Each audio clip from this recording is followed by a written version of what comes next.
Welcome to the social context, where we talk about anything and everything under the different lenses of social work, sociology, history, and more. And I'm your host, Ashley DiNardo, and today we're continuing our discussion about stigma.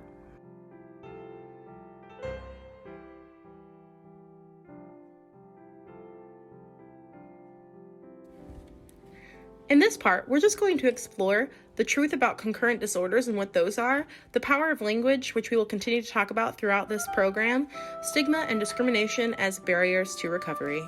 Did you know that up to 60% of people being treated for mental illness also struggle with a substance use disorder, and vice versa?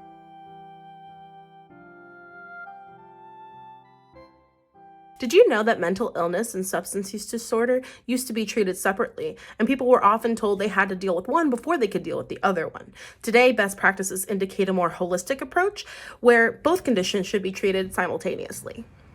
To drive the point home about stigma, let's just do this exercise and imagine on ordinary streets, there is a disaster waiting to happen.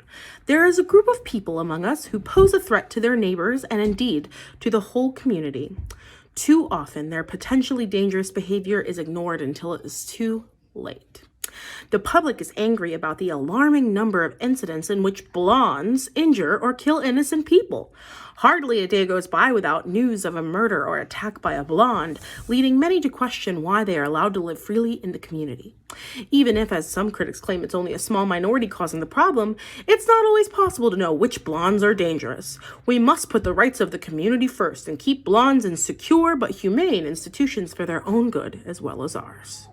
So if you're blonde, that might have sounded pretty offensive to you.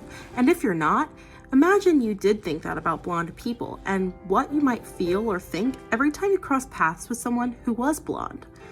And now I want you to also think about other groups of people that you might have those sort of thoughts about. And imagine what they must feel like. Stigma is the attitudes, feelings, and behavior towards a certain label. So if you think that, let's say, a label such as mentally ill, if mentally ill people are dangerous, then you might treat those people differently and be inclined to not hire them, not house them, or provide them with other services. So what is discrimination?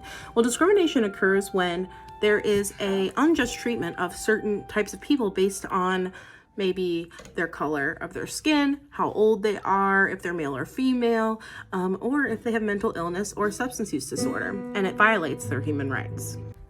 Thank you for watching this first part of Beyond Stigma by The Social Context. Hopefully you'll come back and see our second part, and we'll delve deeper into some exercises to really understand stigma and apply solutions in our own lives.